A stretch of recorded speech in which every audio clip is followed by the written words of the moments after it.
Hello, Super YouTube fans. It's Frank from Cruising with Wheels. And I'm going to let you get a peek into my journal today and hear another wacky story from my Tales from the High Seas.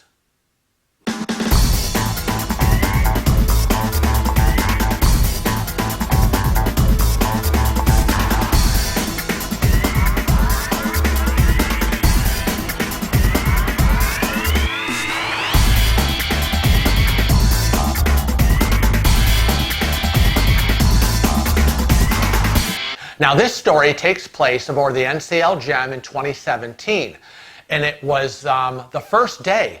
It was like February 7th. It was our first day. We got on the ship, had our usual lunch at O'Shea's, and kind of were tooling around. You know, you're always, waiting for the room to be ready, and we get there and we're checking it out, and it's a great room, and we're loving it, and all that kind of stuff, and we had our tote bag and our little carry-on, but the bigger piece of luggage, the big old 28-inch, wasn't there yet. So we decided to go on a tour of the ship, and we would check back, be back a couple hours later, and see if the big piece of luggage, would be delivered, because it takes time. You got thousands of people on that ship, and the crew is just hauling all this luggage to all the different decks, and they put them outside your door. So it must have been around 3, 4 o'clock. We said, let's head back to the room. See if the luggage is there. And if it is, it would be great. We can get everything unpacked, hung up, put away, and kind of relax a bit before we head down to the dining room for our first dinner of the cruise. So we get off the elevator. We were on deck 11, I believe.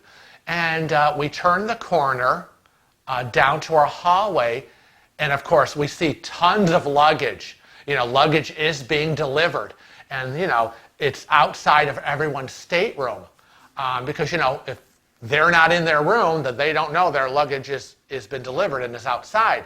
And it's always a little stressful because when Kevin's trying to get me down those narrow corridors and there's all this luggage in the way, and everybody has different sizes of luggage, and he's trying to push me. I can't help him because that means my hands have to be on my wheels, at the sides. And there's just not that room for me to help wheel when I've got luggage on both sides. So he's trying to push my wheelchair, knock the luggage out of the way and kind of move it and set it inside where the door is, the doors of the staterooms.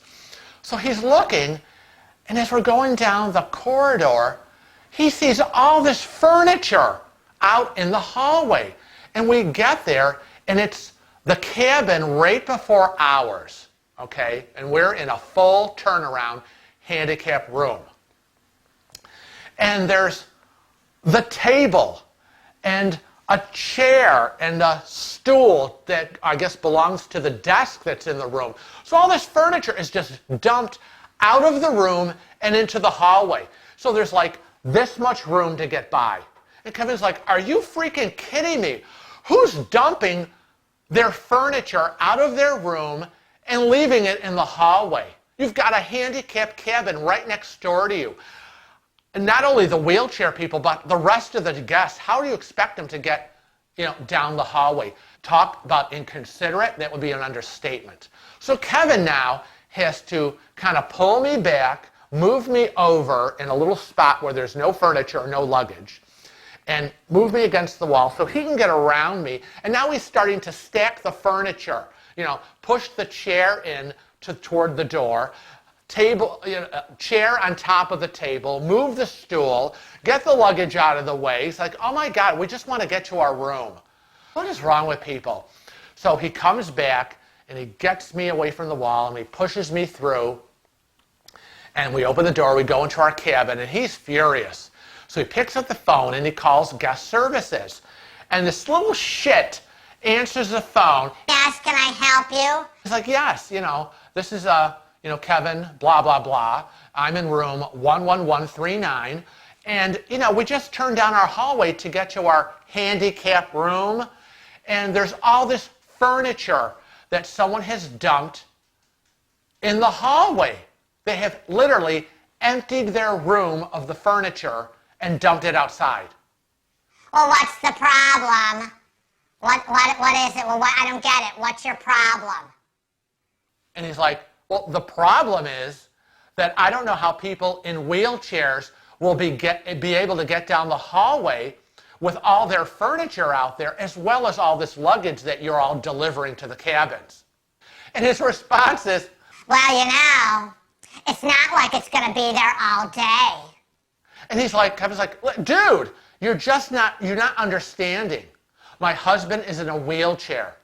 We're right next door to these idiots who have emptied their room of furniture and dumped it in the hallway. Now, trust me, if I left my husband's wheelchair outside in the hallway, or somebody had their scooter outside in the hallway, you people would be furious. Okay, and you would say, it doesn't belong there, sir. Please put it back in your room. It's the same thing. And the guy's like, well, sir, I'll send a guest service supervisor upstairs to talk to you. Kevin's like, oh my God, dude, you are worthless. And he hung up. Well, needless to say, no one ever came up to our cabin. No one ever addressed the issue. By the way, our luggage was there. So, we unpacked the big 28-inch suitcase. We hung up all our clothes and, stacked all our shorts and shoes and sandals, and all our toiletries went to the bathroom, and, got out our little travel clocks and set everything up like it was our bedroom. Little portable flashlights by each side of the bed, just like at home. And so by the time we were done, and then, turning the TV on, let's relax a bit. What change of clothes? What are we going to wear for dinner? What do you think we're going to have? All that kind of stuff. Dinner was at 6 o'clock. And so now we're on the bed, feet up, watching TV, and thinking, well, I don't hear a knock on our door. I guess no supervisors running down the hallway to come see us. So anyway, by the time we got dressed and freshened up, ready for dinner, got ourselves back in the wheelchair and opened the door, thinking, ugh, Kevin was all ready. Ugh, God, that furniture. And he looked, and the furniture was gone. So whether they told the guest, you need to get this back in your room, or whether they hauled it away because the guest didn't want it in the room, I don't know. I don't care. It was gone. And a lot of the luggage that was out in the hallway, the guests had taken them. And so the hallway was a little bit cleared out, thankfully. And Kevin was able to tool me down the hallway and get to the elevator. And off we went to the dining room for our first dinner of our cruise. So that was a first day experience with an unnamed guest next door who had no manners and no thought process of what he did and what his actions were going to affect the handicapped individual who was next door. So I just wanted to tell you this little story, and madam or sir or whoever you are or were at the time, you know who you are. Don't do it again. It's rude. So, on behalf of Kevin and myself and Cruising with Wheels, I want to thank you for joining me today for another exciting episode of Tales from the High Seas. I'll see you soon. Don't forget, travel safe and cruise often. Bye-bye now.